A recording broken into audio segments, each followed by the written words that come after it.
kamu sering tidak membawa buku kitab pelajaran. Ya. Ini akan mengaruhi kamu dalam kesulitan mengikuti pelajaran, dan tentunya nilai kamu juga akan terpengaruh. Bisa kamu ceritakan kenapa ini sering terjadi? Maaf Pak, saya sering lupa membawa buku karena saya terburu-buru berangkat sekolah. Saya tahu terburu-buru memang bisa membuat kita lupa. Tapi adakah alasan yang lain yang menyebabkan kamu sering tidak membawa buku pelajaran? Kadang saya juga bingung, tidak tahu cara pelajaran dengan pasti Pak. Jadi saya bingung buku mana yang harus dibawa. Jadi masalah utamanya adalah kamu ini lupa dan tidak tahu jadwal pelajaran. Oke, apakah kamu di rumah sudah mempunyai jadwal pelajaran? Belum Pak, saya belum sempat membuat jadwal pelajaran. Bagaimana kalau kita mencari solusi bersama? Apakah kamu bersedia membuat jadwal pelajaran dan kamu bisa menempelkannya di tempat-tempat strategis yang itu mungkin bisa kamu lihat, misal di tempat di dekat tempat meja belajar kamu?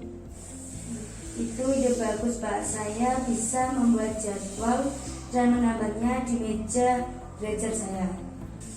Kita berkesepakatan ya, kamu akan membuat jadwal pelajaran dan menempelkannya di dekat meja belajar kamu ya.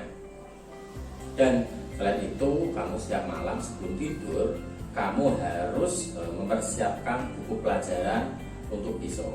Bagaimana menurutmu? Baik Pak Yusuf, saya akan lakukan itu. Saya senang kamu mau bekerja sama dengan saya ya. Jika ada masalah lain, silahkan kamu bisa berbicara dengan Bapak. Bapak ingin kamu itu bisa belajar dengan maksimal. Terima kasih Pak, saya akan berusaha untuk tidak lupa lagi.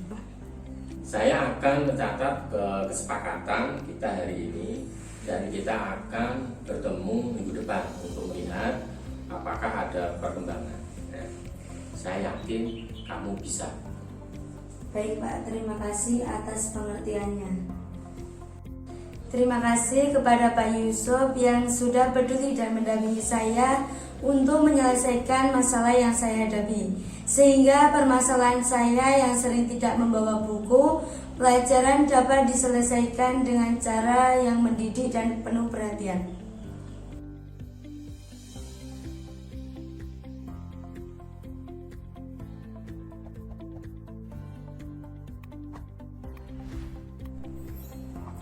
Dinda, Bapak perhatikan akhir hari ini kamu sering tidur di kelas ya.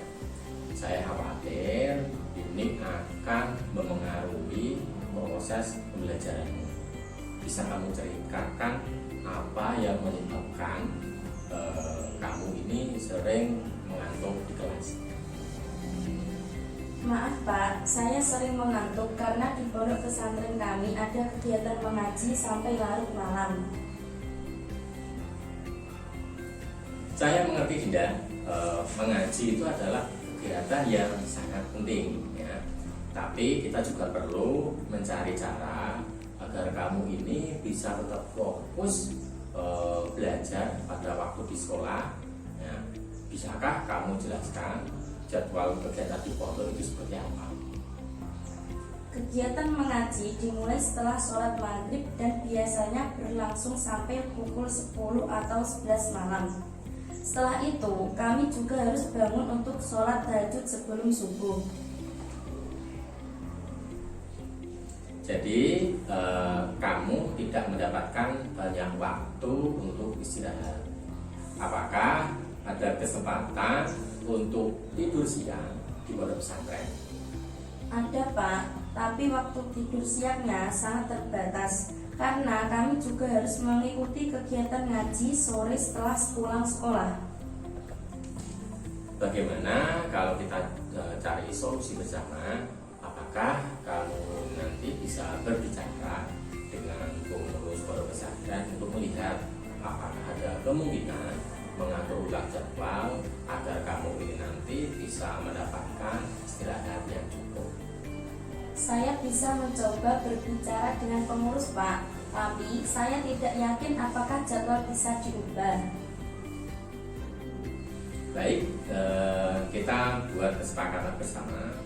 Kamu akan berbicara dengan pengurus pondok pesantren tentang kebutuhan istirahatmu, dan Bapak juga akan berbicara dengan pengurus pondok untuk menjelaskan pentingnya keseimbangan antara kegiatan pondok dan kegiatan yang ada di sekolah.